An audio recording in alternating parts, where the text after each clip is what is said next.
Hey guys, what's going on? Jordy here from Bill's Bait and Tackle.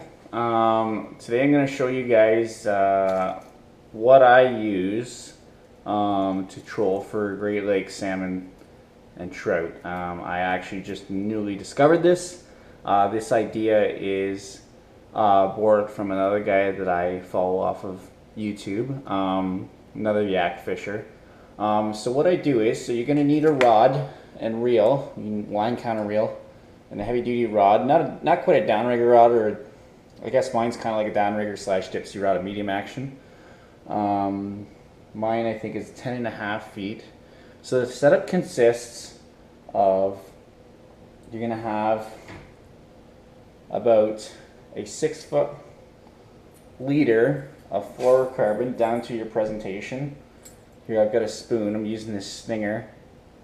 This is what I caught my fish on today. I don't know, that design's monkey puke or something like that, whatever you guys call it nowadays, but that's what it looks like. Anyway, so you got a 6-foot leader down to your spoon, crankbait, plug, whatever, right, you have out there.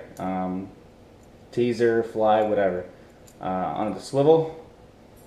And your 6-foot leader is going up to a barrel swivel, or I don't have any barrel swivels on me right now, so I just use a snap swivel.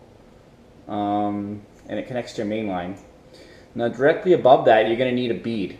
I'm using about a 10mm bead. Let's slide this rod down. About a 10mm bead here. And I'm going to show you why. So with this method, I'm basically using a Torpedo Diver, which is this guy right here. It's a pretty heavy duty one. This is an 8-ounce. It's called I believe the musky size Torpedo Diver. I'm basically using that as a downrigger. So what I do is I have a release clip. This is a I'm not sure exactly which model this is, but it's a light pressure release clip. And I've got 2 little rings, kind of like keychain rings or like large split rings, I guess. One is attached to this snap swivel, which is down to my Torpedo Diver. Now for that, I think I'm going to switch to wire, as a lot of the guys on the internet and YouTube that yak fisher tend to do. But for now, I just had a 80-pound braided line on there, and it seemed to get the trick done today. But anyway, so like I was saying, I have those 2 rings, split rings. One attached to a swivel down to my Torpedo Diver, and the other one up at the front here, again, snap to a snap swivel. Or sorry, attached to a snap swivel.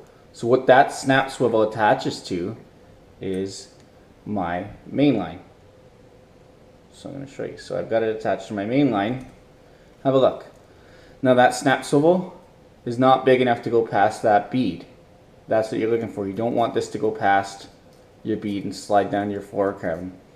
So what you're going to do is, just like a downrigger, hold on to your Torpedo Diver, don't let that out, and you're going to let out, I don't know, today I was running about 20-25 feet of line of just the spoon with no weight attached.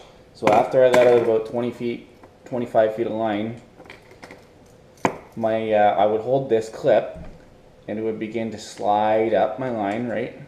I'm going to keep pulling some line out here. I would slide out to up my line. So now my spoon would be drifting about 20-25 feet out the back of my kayak. Then what I would do is I would take this clip, attach it to my main line. So as you can see, I've got the clip attached to my main line. This little swivel on the end here is free sliding on, or it can free slide on my braid. And then this other swivel and ring is attached to my Torpedo Diver. So I would then drop my Torpedo Diver out the back of the boat, reset my line counter, and then drop my Torpedo Diver down to the depth that I was marking fish at. Now I know I've got 20 feet of line out the back of my boat roughly with a spoon. That spoon weighs just about nothing. And I figured that it's not deep, it's not dropping much deeper down than my Torpedo Diver is. So I would use my Torpedo Diver as I guess my little depth marker to get me down. So I would drop it down, like for example I was marking them at 30-35 feet, drop my torpedo diver down to 30-35 feet and just paddle away. Now I was very surprised at how well this thing works. So when a fish hit it today, it popped on its own. It popped out, and then once it pops, this thing just free slides all the way down to your bead. And like I said, that's a 6-foot leader line, so I don't have to worry about unclipping that by hand. And I also don't have to worry about that thing flinging around, because basically once it gets down to 6 feet, that's enough leverage for me to just net that fish, right?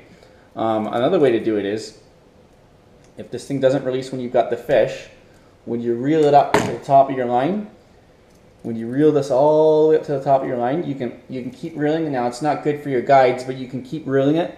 And because it's such a light tension tip, or sorry, light tension clip, it will pop on its own when it hits that top guide.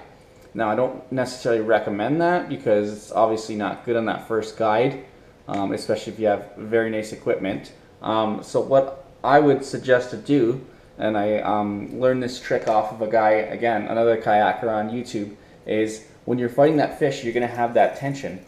All you've got to do is give your line a little bit of a flick down right by where the base of your reel is and where the butt of your rod is. Give your line a quick pop, and usually that jump is just enough.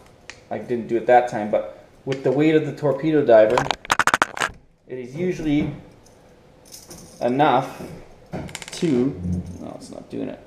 I gotta get this up higher. Hopefully I don't slam this into the table. It's usually enough. See how it's broke free? The weight of the torpedo diver is usually enough to pop that clip free.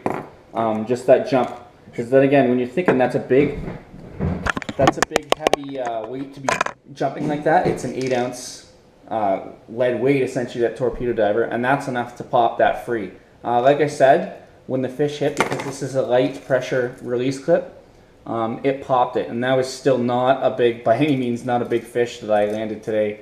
But that's what I'm rolling with, and it seems to be, well, it seemed to work today. I'm going to obviously get out and try a lot more over these next coming weeks, now that I've kind of learned how to do this, I guess, on the go, this little jimmy rig thing. But yeah, so that's how I use the torpedo diver setup.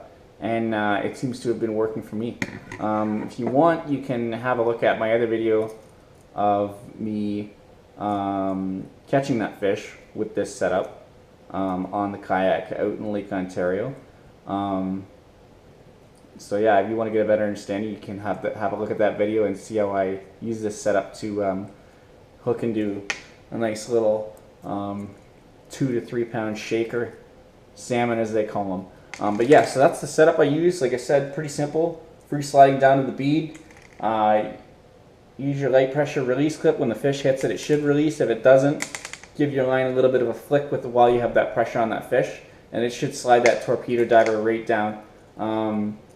The only problem with this is because it's such a big lead weight, you do have to, like I said, I was running about 20 to 25 feet out the back of my boat with that fluorocarbon leader. And I would say that is a minimum, because this is a pretty big thing floating through the water column.